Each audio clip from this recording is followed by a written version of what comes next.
Apa kabar santri semua? Alhamdulillah. Sehat? Alhamdulillah. Saya juga alhamdulillah bersyukur. Senang masuk ke sini Pak Yai. Begitu masuk anak-anaknya ceria, anak-anaknya bahagia. Jadi saya dulu waktu bertugas di Kementerian Pendidikan itu sering keluar masuk sekolah Pak.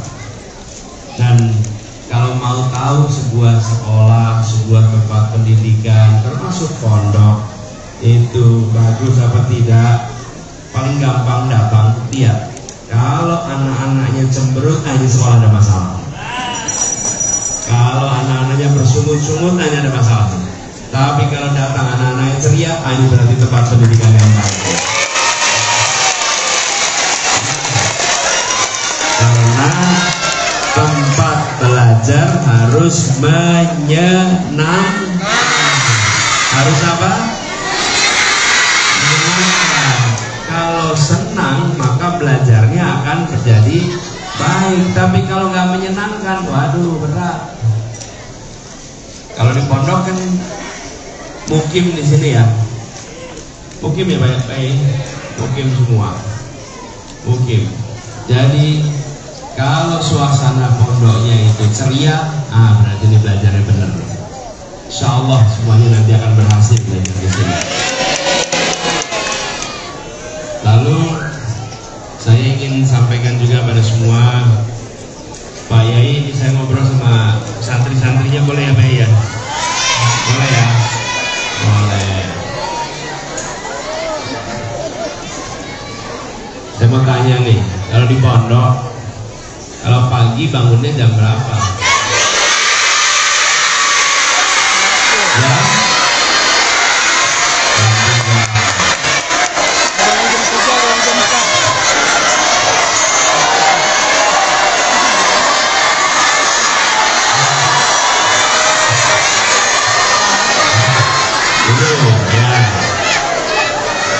Bilangnya gini nih, bilangnya bangunnya jam 3 gitu. Bangunnya jam berapa?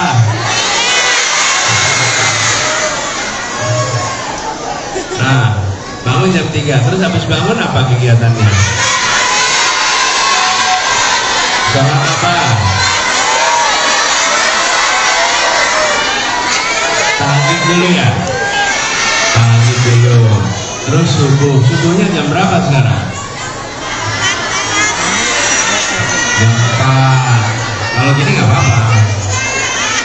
Jam 4. Habis subuh apa?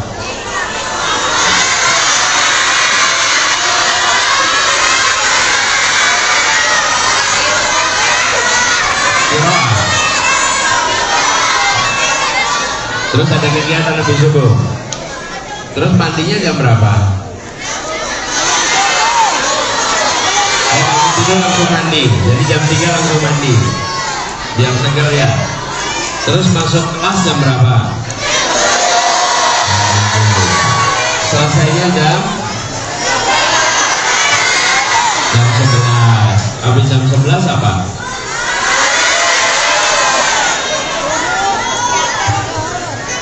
Nangkepnya susah juga nih. Sholat zuhur, makan. Terus habis itu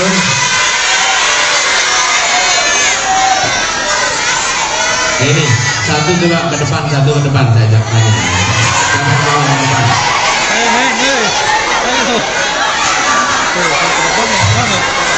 Jangan ditunjuk. Sukarela. Yang laki-laki juga ini.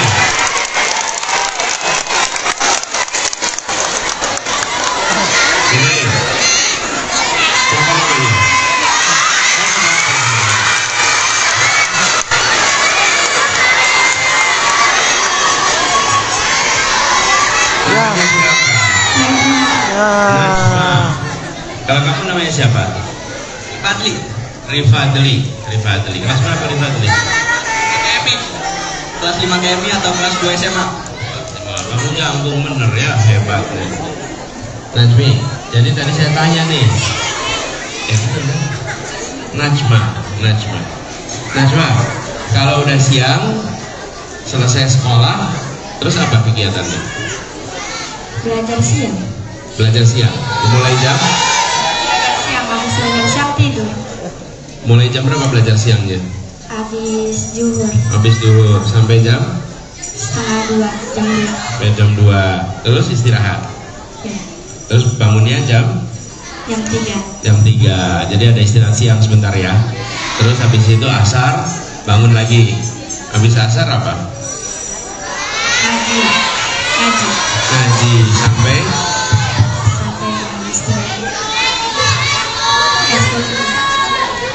eskul terus habis eskul juga sampai jam setengah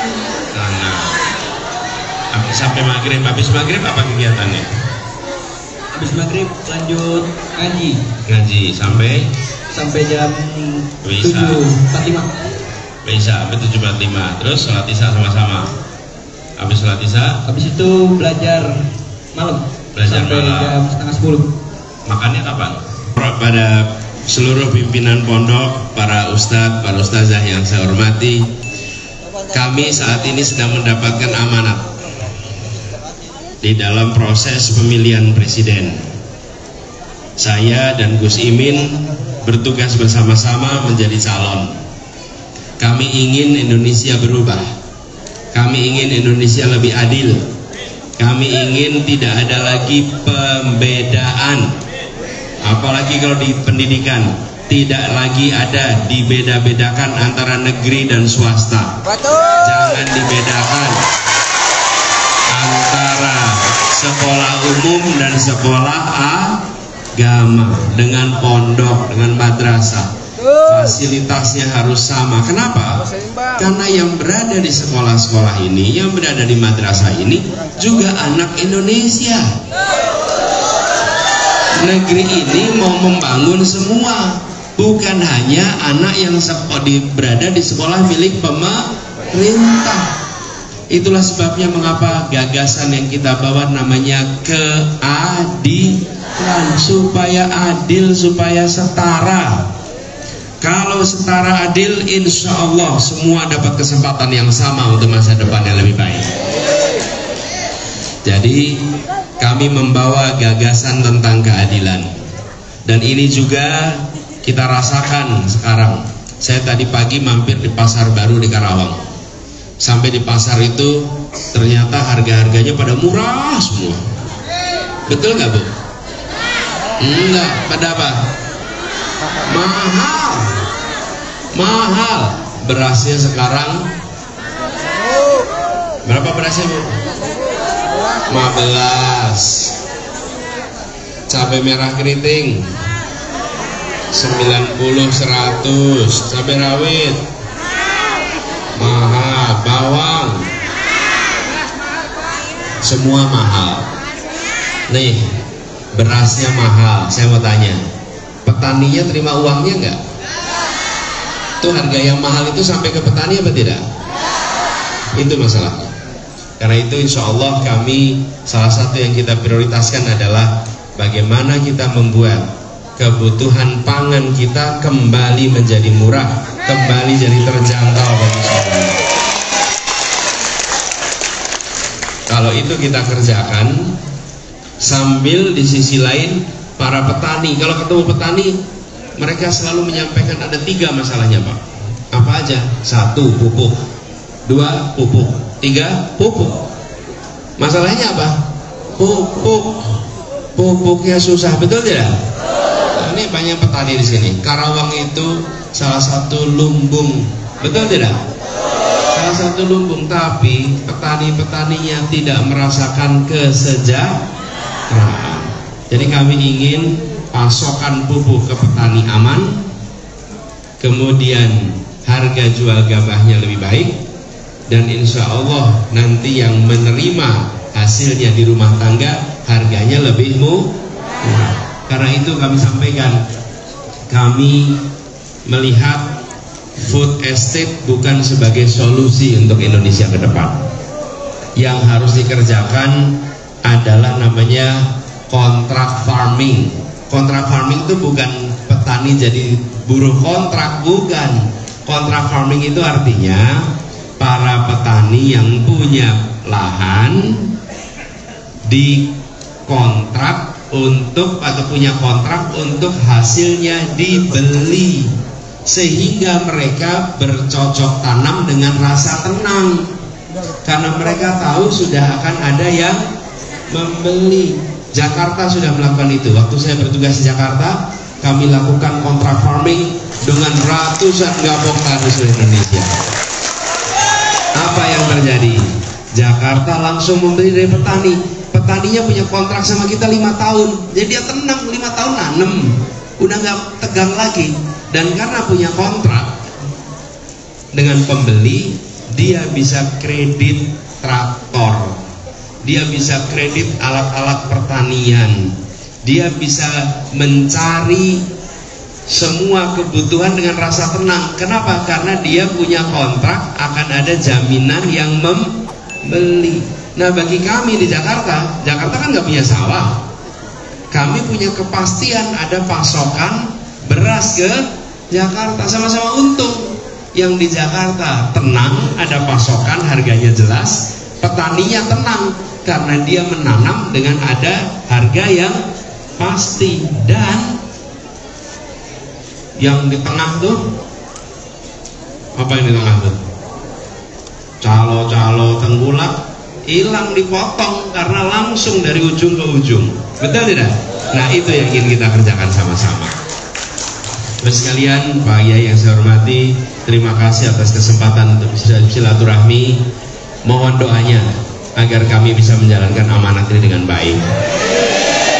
Dan kami mendoakan semoga para ustadz, para ustazah selalu diberikan kesehatan, diberikan kemudahan dalam mendidik, dan insya Allah pondok ini menjadi tempat di mana amal jariah dari Bapak Ibu semuanya akan mengalir tanpa henti sampai di hari akhir nanti. Dan kepada adik-adik semua, belajar yang rajin. Ingat, ada batu bara, ada permata, pilih mana? Kerja keras, yang rajin, yang tuntas, insya Allah semua jadi anak-anak yang berhasil di dalam belajarnya. Demikian dari kami, kurang lebih mohon dimaafkan. Assalamualaikum warahmatullahi wabarakatuh.